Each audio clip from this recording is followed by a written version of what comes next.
Latest episode দেখুন একদম add free. মেঘ মেঘ মেঘ মেঘ প্লিজ মাফ করো আমাকে।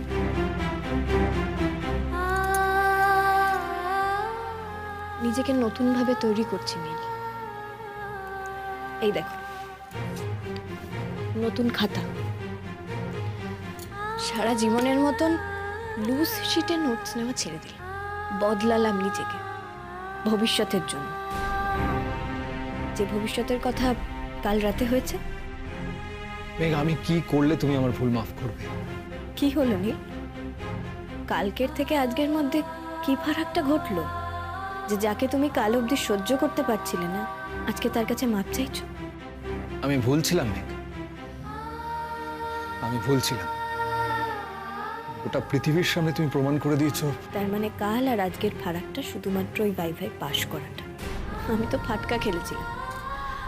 এটা তো সম্ভব নয় যে যতই ভালো প্রিপেয়ার্ড হোক সে সব কিছু জানবে। আমি তো নাই পারতে পারতাম নীল ওদের প্রশ্নের উত্তর। তখন কি করতে তুমি? কি করতে নীল? এই বিশ্বাসটার মধ্যেই তো থাকতে যে আমি চিটিং করেছি। না না মেঘ, না। আজ সকাল থেকে আমার মনের মধ্যে যে কি হচ্ছে না আমি তোমাকে বোঝাতে পারবো না। আমি ইচ্ছে করে তোমার ভাই ভাতে থাকিনি, যাতে তুমি ভালোভাবে পাশ করলে কেউ যেন কখনো না বলে যে আমি তোমাকে সাহায্য করেছি। তাহলে তোমার আমার বিশ্বাসটা, আমাদের সম্পর্কটা যদি আদৌ কোনো সম্পর্ক থেকে থাকে, সেটা শুধুমাত্র নির্ভর করছিল একটা ভাই পাশ ফেল করার উপর। না মেঘ, না। তুমি কেন বুঝতে পারছো না? তুমি কেন বুঝতে পারছো না বলো তো? যে তুমি পাশ করার অনেক আগে আমি আমার নিজের ভুলটা বুঝতে পেরেছিলাম। তুমি যখন আজ ওই রুমটার মধ্যে ঢুকলে না, একেবারে খালি হাতে, সপ্তরথী চারিদিকে সশস্ত্রে দাঁড়িয়ে তাদের অস্ত্রে শান দিচ্ছে, আর আজকের অভিমন্যু সেখানে ঢুকলো একেবারে নিরস্ত্র।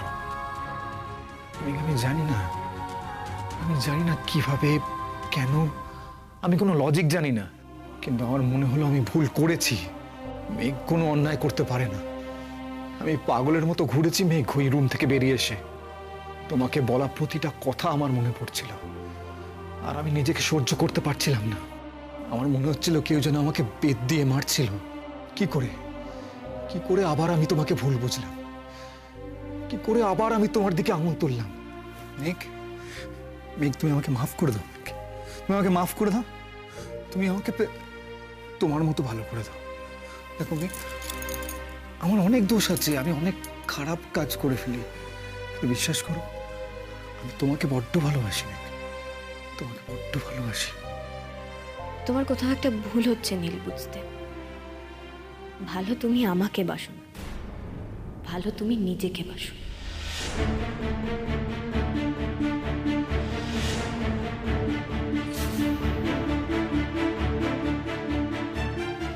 আমি তোমাকে ভালোবাসি না।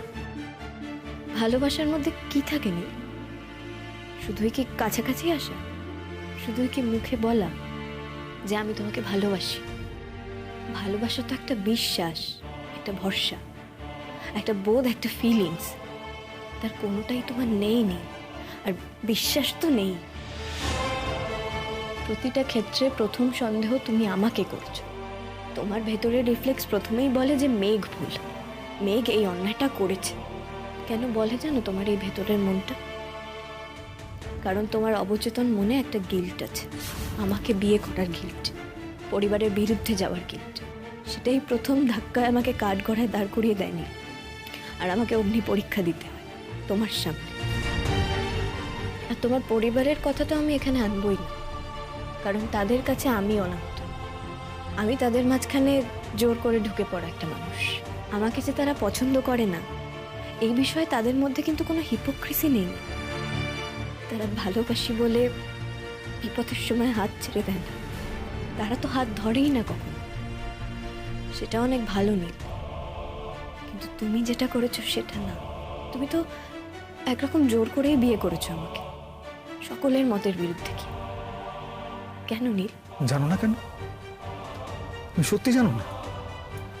আমি তোমাকে ভালোবাসি মেঘ, আমি তোমাকে ভালোবেসেছি বলেই আমি তোমাকে বিয়ে। আমার বাপিও তোমার এই ভালোবাসাটার উপর বিশ্বাস করে ফেলেছিল। ভালোবাসি তোমাকে মেঘ, আমি তোমাকে ভালোবাসি। আমার সেই কথা কোনো মিথ্যে ছিল না মেঘ। আমি আবারও বলছি, আমি তোমাকে ভালোবাসি। তোমার মনে হয়েছিল তুমি আমাকে ভালোবাসো, আসলে তুমি আমাকে ভালোবাসো না। বিয়েটা করে ফেলেছিলে জেদ করে, নিজের ইগো বজায় রাখতে। ভালোবাসো না তুমি আমাকে।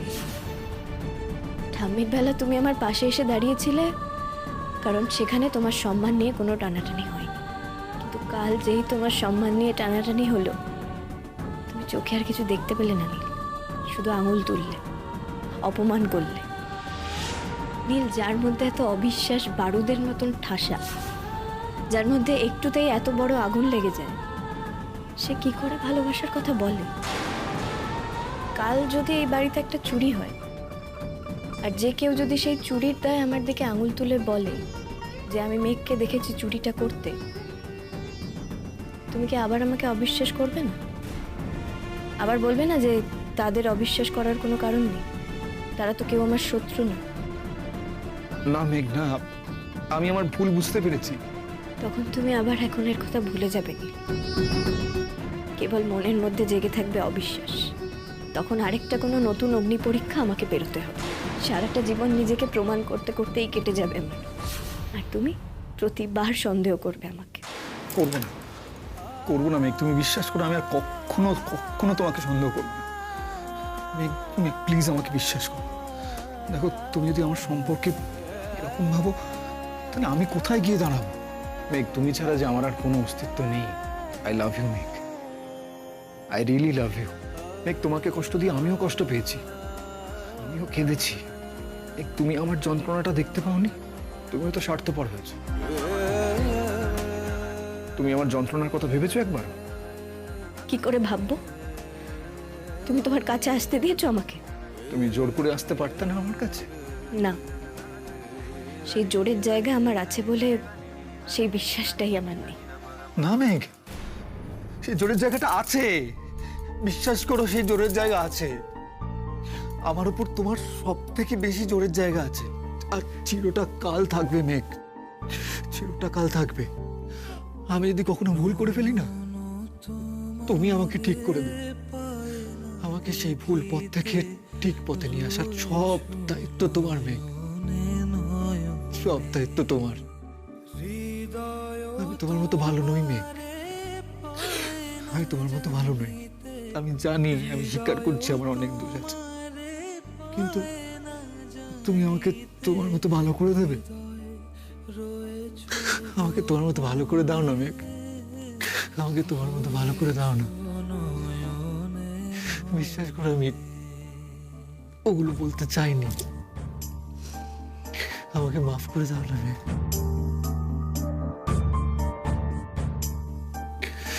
প্লিজ আমাকে মাফ করে দাও।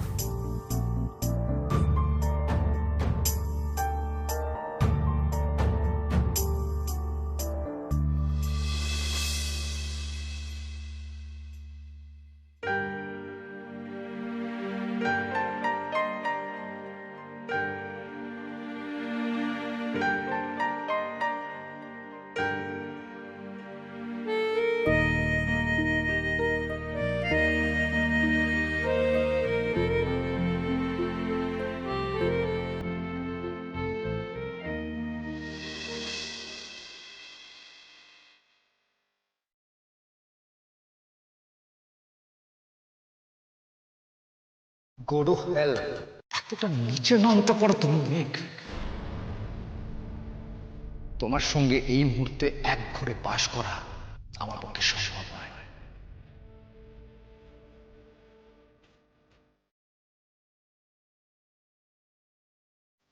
আমাকে তোমার মতো ভালো করে দাও না মেঘ, আমাকে তোমার মতো ভালো করে দাও না।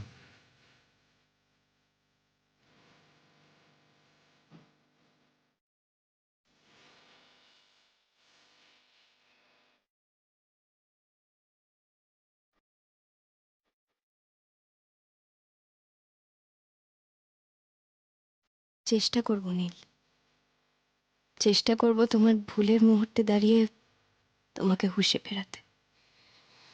পারবো কিনা জানি না।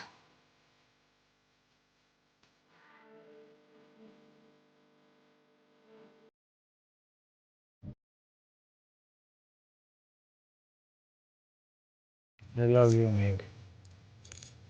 I love you। অনেক বকাবকি করেছো, এবার ভালোবাসো।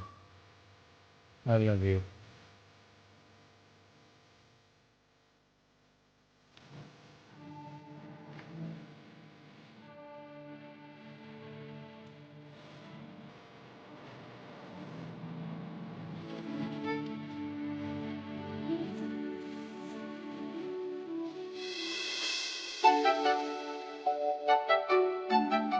নাও, দাদাকে চাটা দাও, দিদিরটা আমি নিয়ে যাচ্ছি। কাকিমণি নিয়ে যাই না।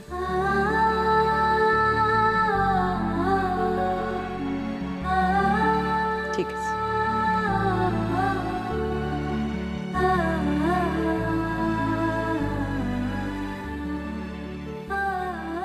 মেঘ, আমি ঠিক করেছি তোমাকে আমি একটা গিফট দেবো। থ্যাঙ্কস।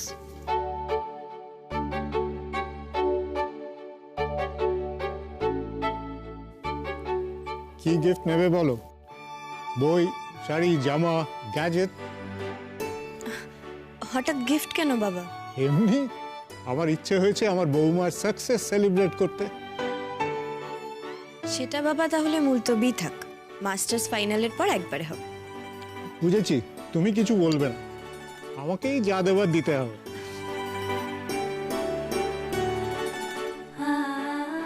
কিছু বললে না কেন? কাকিমণি, গিফট নেওয়ার মতন কিছুই তো ঘটেনি। ওই তো মিনিরা এসে গেছে, আমি ওদেরটা দিয়ে আসি। হ্যাঁ, দাঁড়াও। Good morning. Morning. Good morning everybody.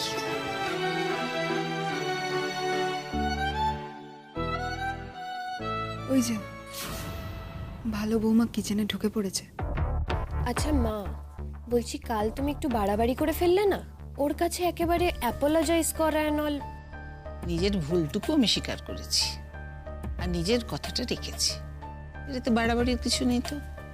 আর ওটা করেছি মানে এটা নয় যে ওর সম্পর্কে আমার স্ট্যান্ড কিছুমাত্র বদলেছে। I just don't like her. এসেছি, আমি এসেছি, সুরের আসর থেকে মন নিয়ে এসেছি গো, জল খাবারের ঘরে বন্ধু। শিগগির খেতে দাও। ওহ, যা খেতে পেয়েছে না, সকাল থেকে প্রাণটা একেবারে খাই খাই করছে। এই তো এক্ষুনি দিচ্ছি, সব রেডি করাই আছে। বাবা, এমন ভাবে বলছো যেন রেডিটা তুমিই করে রেখেছো। আমি সেটা কখন বললাম? আর আমি সেটা বললে তোমরা মানবেই বা কেন? দেখছো না কাকিমণি সকাল থেকে ঘেমে সবটা তৈরি করছে। আগের দিনের মেঘ আর আজকের মেঘের মধ্যে তো অনেক ডিফারেন্স। আগের দিন কথাই বেরোচ্ছিল না মুখ থেকে, আর আজকে একদম মুখে মুখে জবাব আসছে। সেটাই স্বাভাবিক। বৌদির অ্যাচিভমেন্ট ওকে আলাদা কনফিডেন্স দিয়েছে, ডিফারেন্স হওয়াটা তো খুব স্বাভাবিক। তোদের বোধহয় একটু অসুবিধা হয়ে যাচ্ছে না ব্যাপারটা?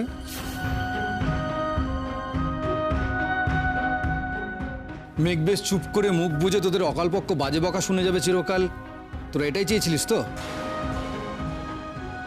কারেক্ট আছে ভাইবো, একদম কারেক্ট আছে। বড্ড বেশি পেকে যায় দুটো। শুধু পাকা নয়, আমি তো বলবো যত বড় হচ্ছে ওদের মুখের কোনো লাগাম থাকছে না, কাক কাকুর কোনো জ্ঞানই করছে না, নিজেদের কি ভাবে তা কে জানে। ব্যাস শুরু হয়ে গেল, এবার সব দিক দিয়ে আমাদের অ্যাটাক করা হবে। আচ্ছা দাদা ভাই, একটা কথা বল, ঠাম্মি না হয় আমাদের বকে, সেটা আমরা মেনে নিলাম, কিন্তু বিয়ের পর থেকে তোর কি হয়েছে বলতো? আমাদের সাথে কবে তুই ঠিক করে কথা বলেছিস? তোরা একটা কথা বলতো, বিয়ের পর থেকে তোরা মেঘের সঙ্গে কতবার ভালোভাবে কথা বলেছিস? এটা নীল আর ভাস্করের। হ্যাঁ, কাকিমণি বলছিলাম প্লিজ তুমি এটা দিয়ে আসবে, ওখানে আবার আমাকে নিয়ে সেই একই কথা হচ্ছে। প্লিজ কাকিমণি দিয়ে এসো না।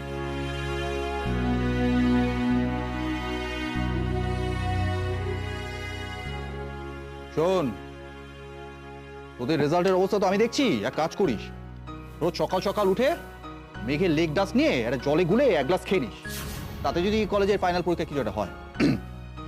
এইটা একটা ঠিক কথা বলেছে ভাস্কর। কি হলো দিদি ভাইরা, চুপ করে গেলে কেন?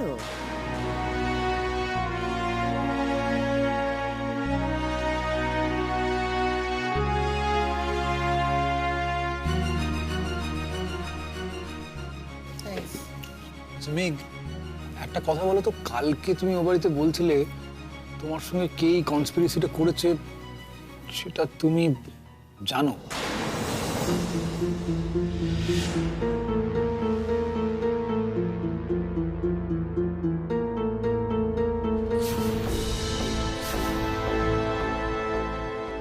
তাই নাকি? কে করেছে? না না, কিছু একটা ভুল হচ্ছে। আমি কি করে জানবো কে করেছে? মেঘ, তুমি ময়ূরীর সঙ্গে কথা বলছিলে, আমি কিন্তু পরিষ্কার শুনেছি। ভুল শুনেছ নীল।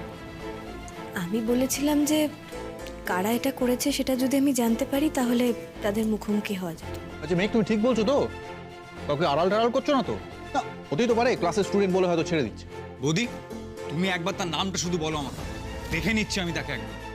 দিদি ভাই, আমি তোকে আড়াল করছি কারণ আমি জানি আমার কাছে যে প্রমাণ আছে তাতে কারোর কোনো সন্দেহ থাকবে না তোর বিরুদ্ধে। সকলে তোকে চিনে ফেলবে, কিন্তু তোকে সেই কোণঠাসা অবস্থায় আমি দেখতে পারবো না। আমার শ্বশুরবাড়ির লোকের সামনে তোকে এইভাবে এক্সপোজ করতে আমি পারবো না রে।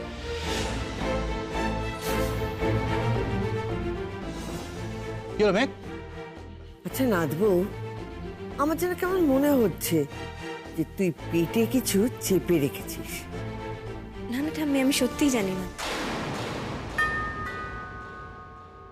আমি দেখছি।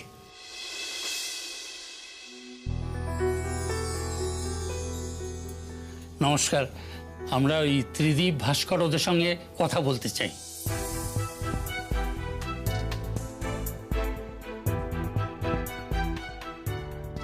কাকামণি, বাবা তোমাদের সঙ্গে দেখা করতে এসেছেন। বিমল দা, কাজল, কি ব্যাপার? বুঝতে পারছি, খুব বাজে সময় চলে এসেছি। আসলে এই সময় তো সবাই থাকবেন, তাই চলে এলাম। না ভালো করেছো, বলো না। তোমরা দাঁড়িয়ে রইলে কেন বাবা? বসো না। আপনারা ব্যস্ত হবেন না, আমরা কাজের কথাটা সেরেই চলে যাব। আর ত্রিদীপ, তোমরা তো জানো আমাদের ঐক্যতান ক্লাব থেকে বছরের এই সময়টাতে রবীন্দ্র নজরুল স্মরণ একটা অনুষ্ঠান আমরা করি। তার মধ্যে একটা দিন থাকে গানের কম্পিটিশন। তো আমার অনুরোধই বলতে পারো যে তোমার ছেলের বউ এই কম্পিটিশনে নাম দিক।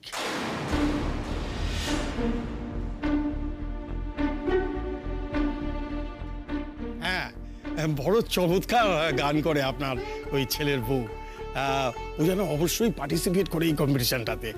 এই সামনের শনিবার বিকেলে।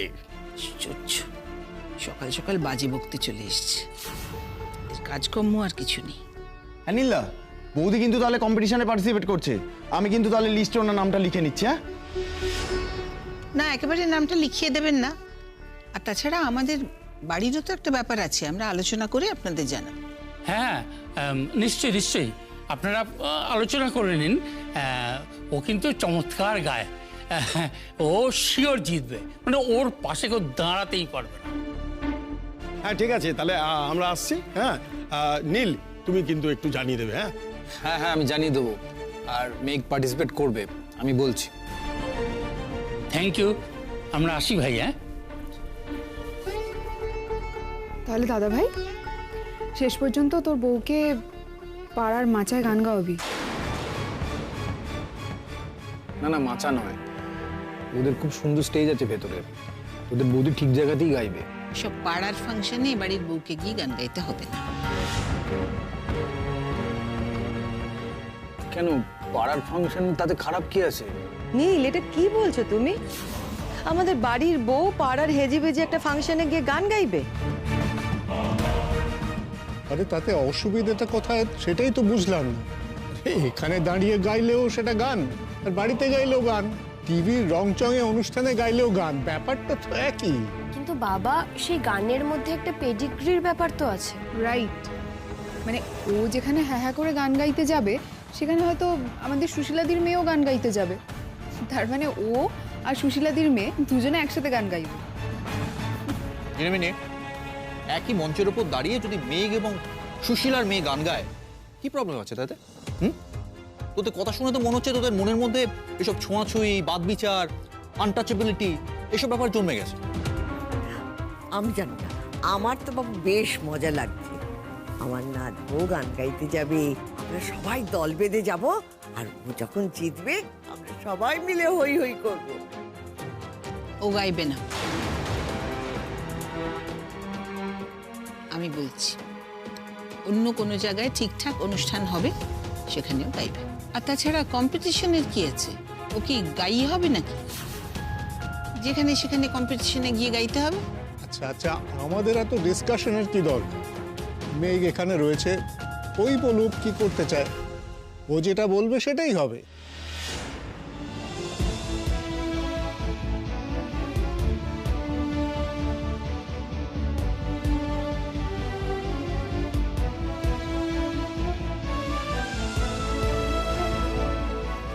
আমি গাইব না।